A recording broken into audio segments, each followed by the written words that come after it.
Hello everyone, CGPSC ABCD में आपका फिर से एक बार स्वागत है। इस वीडियो के अंदर मैं आपके लिए हिंदी के लिए महत्वपूर्ण एमसीक्यू लेकर आया हूँ। ठीक है, ये हिंदी में इसमें आपसे 10 प्रश्न मैं यहाँ पे करने वाला हूँ और ये 10 प्रश्न जो है 10 अलग अलग डिफरेंट टॉपिक्स हैं। ठीक है, और यहाँ से आपको ये पता चलेगा कि ये 10 अलग अलग टॉपिक आपको एग्ज़ाम में पढ़ के जाना है, क्योंकि ये टॉपिक जो है हिंदी वो महिला सुपरवाइज़र के लिए, छात्रावास अधीक्षक के लिए, सीजी व्यापम में, सीजीपीएससी सारे एग्ज़ाम में तो पूछे जाते ही हैं।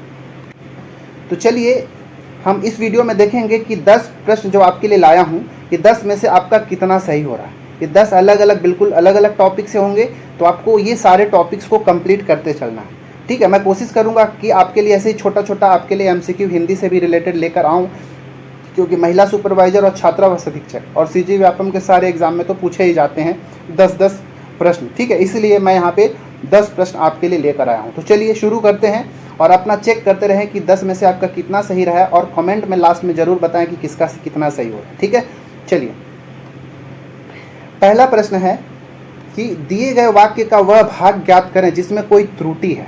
ठीक है, कोई त्रुटि है हमको बताना है। अब हमारा वाक्य क्या है देखिएगा। वाक्य है, लगन के साथ अगर परिश्रम को जोड़ दिया जाए तो असंभव कार्य भी संभव हो जाती है। ये हमको बताना है कि इसमें कौन सा, जो 4 पार्ट में इस पूरे वाक्य को बांट दिया गया है, इसमें से बताना है कि कौन सा वाक्य में गलत है। ठीक है, कौन सा पार्ट में यहाँ पे त्रुटि है। ठीक है, तो वीडियो को पॉज करें और आंसर देते जाए।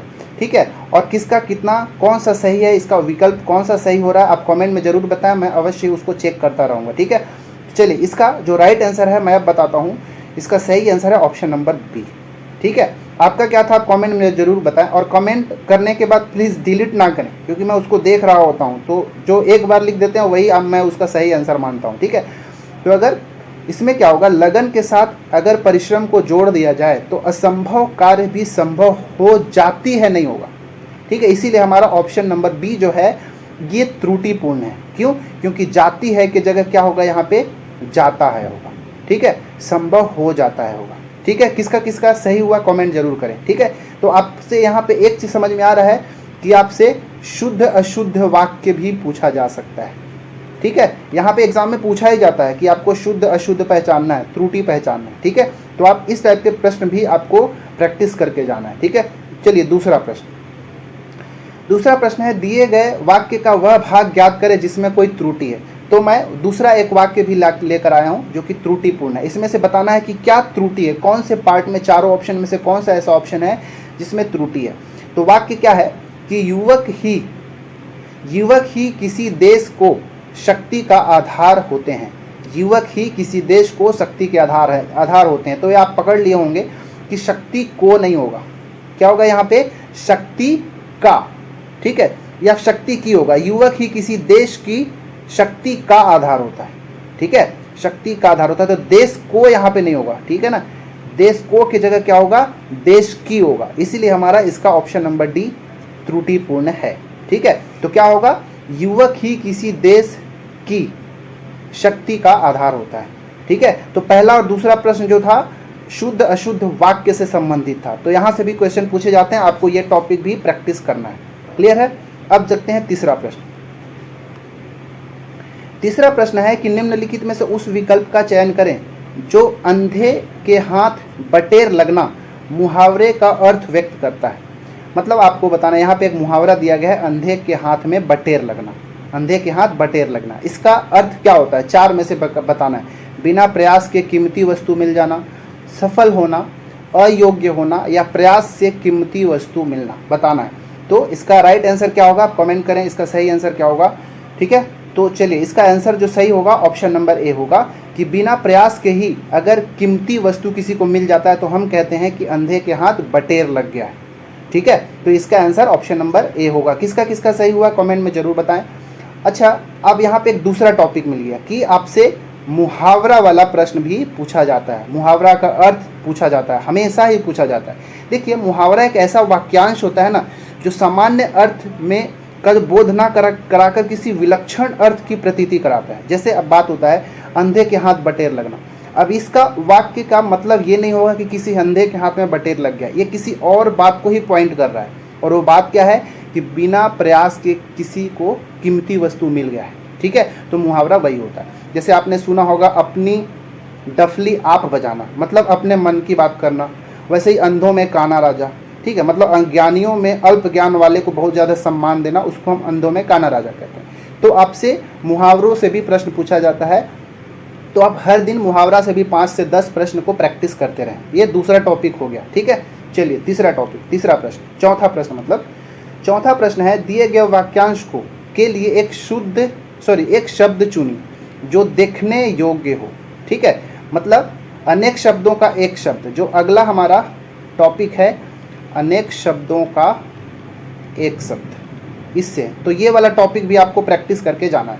तो हमारा अनेक शब्द में क्या है, जो देखने योग्य हो। जो देखने योग्य है उसको क्या कहते हैं, दर्शनीय, शोभनीय, प्रशंसनीय या फिर रमणीय, क्या कहा जाता है? कमेंट करें इसका आंसर क्या होगा चौथे का।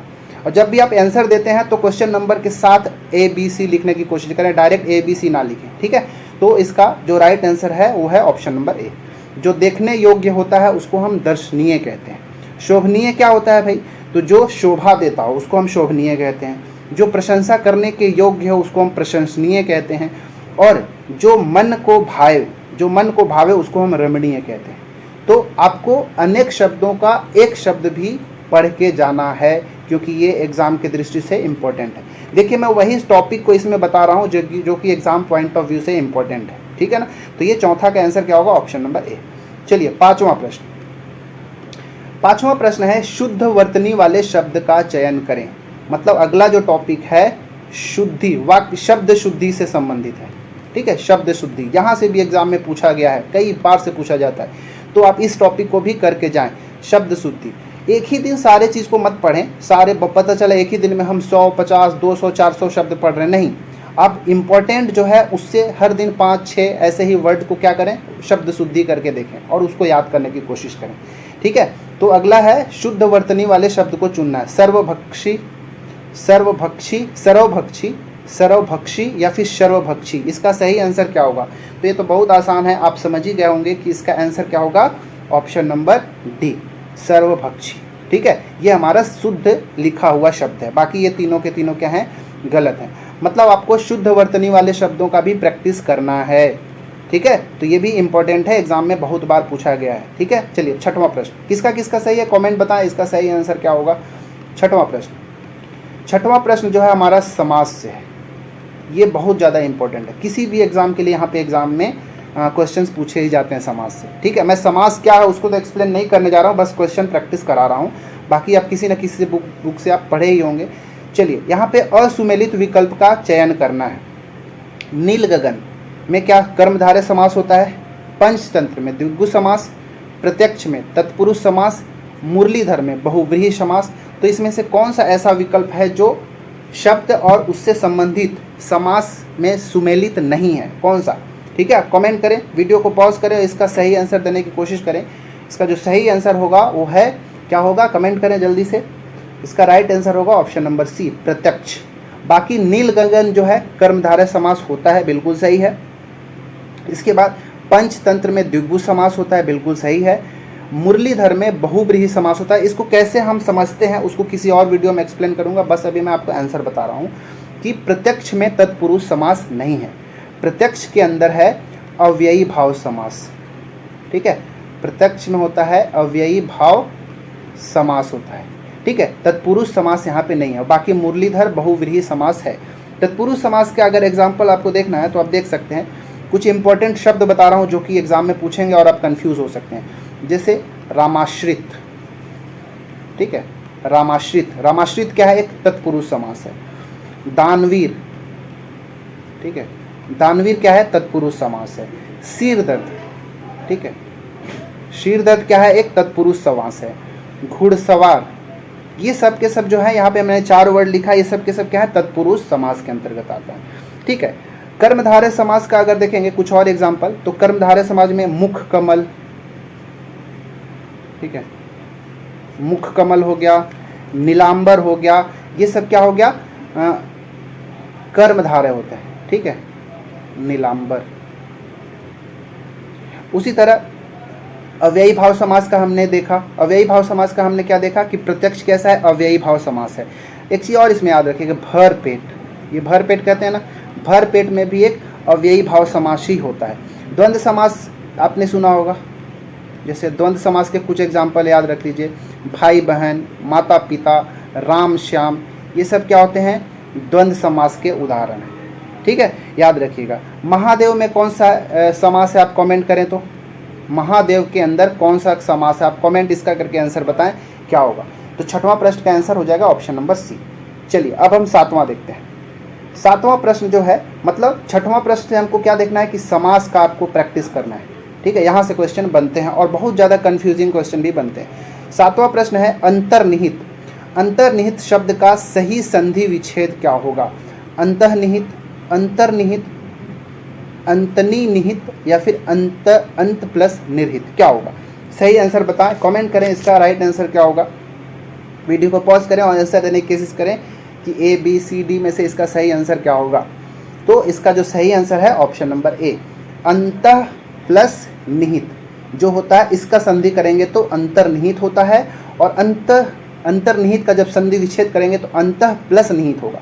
देखिए यहाँ पे दो बिंदु लगा है, विसर्ग चिन्ह लगा है, तो इस प्रकार आप पकड़ सकते हैं कि जो अंतर्निहित है वो विसर्ग संधि का उदाहरण है। क्लियर है इतना। देखिए अगर संधि को मोटा मोटी तीन प्रकार में बांटा जा सकता है, एक होता है स्वर संधि, दूसरा होता है विसर्ग संधि, और तीसरा जो होता है व्यंजन संधि। तीन तरीके से इसको बांटा जाता है, स्वर संधि, व्यंजन संधि, विसर्ग संधि। ठीक है, स्वर संधि में एग्जाम्पल के लिए देखेंगे तो विद्यार्थी हो गया, महादेव हो गया, ये सब में क्या होता है, स्वर संधि होता है। विद्यालय हो गया, पुस्तकालय हो गया, सब स्वर संधि। विसर्ग संधि में जहाँ पे ये दो बिंदु दिखेगा संधि विच्छेद करने पे, वहाँ पे विसर्ग संधि आता है। जैसे दुरात्मा, ठीक है, एग्जाम में पूछा जा सकता है। जो इसका, अब ये ऐसे डायरेक्ट नहीं होता, इसको विच्छेद करने पर ही पता चलता है। जैसे दुरात्मा का विच्छेद करेंगे तो दु प्लस आत्मा। ठीक है, तो यहाँ पे विसर्ग दिख गया इसलिए विसर्ग संधि होगा। निष्कपट, ठीक है, निष्कपट, निष्कपट का भी अब संधि विच्छेद आएगा तभी अब बना पाएंगे, निह प्लस कपट, तब जाके यहाँ पे विसर्ग हो रहा है इसलिए विसर्ग संधि होगा। व्यंजन संधि में आपको हलंत देखने को मिलेगा। जैसे एग्जाम्पल के लिए देखेंगे संतोष, ठीक है, व्यंजन में अगर देखेंगे तो क्या मिला, अच्छा एक संतोष नहीं, उसको आगे क्वेश्चन में शायद मैं उसको इंक्लूड किया हूँ। जैसे आप उल्लास, ठीक है, उल्लास, उल्लास में क्या होगा भाई, तो इसमें हमारा व्यंजन संधि होता है। क्यों, क्योंकि उल्लास को जब संधि विच्छेद करेंगे तो उत प्लस लास मिलता है, और जिस भी अगर वर्ण में हलंत लग जाता है तो उसको वहाँ पे वो व्यंजन संधि के अंतर्गत आ जाता है। उत में देखिए हलंत है, उल्लास होगा। इस तरह अगर देखेंगे तो अहंकार, अहंकार का जब आप संधि विच्छेद करेंगे तो आपको मिलेगा अहम प्लस कार। तो देखिए यहाँ पे म में हलंत लग गया तो ये व्यंजन संधि का उदाहरण है। ठीक है, हालांकि स्वर संधि, व्यंजन संधि, स्वर संधि के अनेक और भी भेद होते हैं। ठीक है, तो वो आगे की बात है, वो बड़े वीडियोस में उसको एक्सप्लेन किया जा सकता है। तो यहाँ पे मोटा मोटी आप याद रखिएगा। आठवां प्रश्न देखते हैं आज का। आठवां प्रश्न है कि संतोष शब्द में कौन सा उपसर्ग है। ठीक है, संतोष में कौन सा उपसर्ग है हमको ये बताना है। अब पीछे हमने देखा संधि भी इम्पोर्टेंट है, संधि समास, जितना भी टॉपिक मैं इंडिविजुअली कवर कर रहा हूँ अपने, वो सारे टॉपिक्स आपको करके जाना है अगर एग्जाम में अच्छे से नंबर लाना है, इसमें अगर स्कोर करना है तो। क्योंकि बहुत सारे लोगों का मैथ स्ट्रॉन्ग नहीं होता, इंग्लिश स्ट्रॉन्ग नहीं होता, बाकी जीएस स्ट्रॉन्ग नहीं होता, हिंदी स्ट्रॉन्ग होता है, तो हिंदी में क्यों गलत छूटे। और ये ठीक है, क्योंकि ये पहले से पढ़ा भी हुआ होता है, इसलिए हिंदी स्कोरिंग आपके लिए हो जाता है। तो 10 में से एटलीस्ट 8 भी सही बनाते हैं तो आपका बहुत अच्छा स्कोर हो जाएगा। ठीक है, अब अगला जो टॉपिक है यहाँ पे उपसर्ग का है। उपसर्ग क्या होता है, उपसर्ग ऐसे शब्द होते हैं जो किसी मुख्य शब्द के पहले जुड़कर उस पूरे शब्द के अर्थ में ही परिवर्तन कर देते हैं। मतलब कह लो कि किसी भी शब्द के पहले लगाए जाने वाले शब्द को हम क्या कहते हैं, उपसर्ग कहते हैं, और बाद में लगाए जाने वाले को प्रत्यय कहते हैं। ठीक है, किसी शब्द के लास्ट में लगाए जाने वाले को प्रत्यय और पहले लगाए जाने वाले को उपसर्ग कहते हैं। तो संतोष में कौन सा उपसर्ग है आपको बताना है, सु, सन, सम या फिर सा।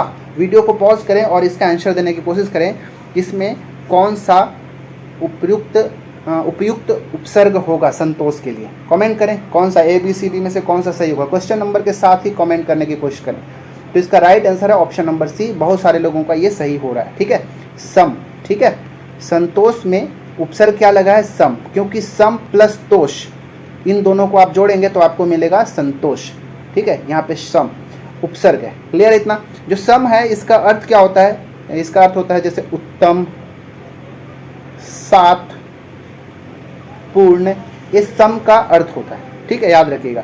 सम से और भी कुछ कुछ उपसर्ग मतलब बनाए जाते हैं शब्द उपसर्ग, सम उपसर्ग। जैसे आपने सुना होगा संगम, ठीक है, संगम के अंदर भी सम उपसर्ग लगा हुआ है। संभव, संहार, ठीक है, इन सब के अंदर क्या सम उपसर्ग लगाया गया है। क्लियर है इतना? चलिए, ये 8वां प्रश्न, मतलब इससे हमको ये समझ में आ गया कि आपको उपसर्ग और प्रत्यय भी पढ़ना है। ठीक है, चलिए 9वां प्रश्न। 9वां प्रश्न जो हमारा प्रत्यय से संबंधित है, मतलब प्रत्यय ऐसे शब्द होंगे जो किसी मुख्य शब्द के अंत में जोड़े जाएंगे।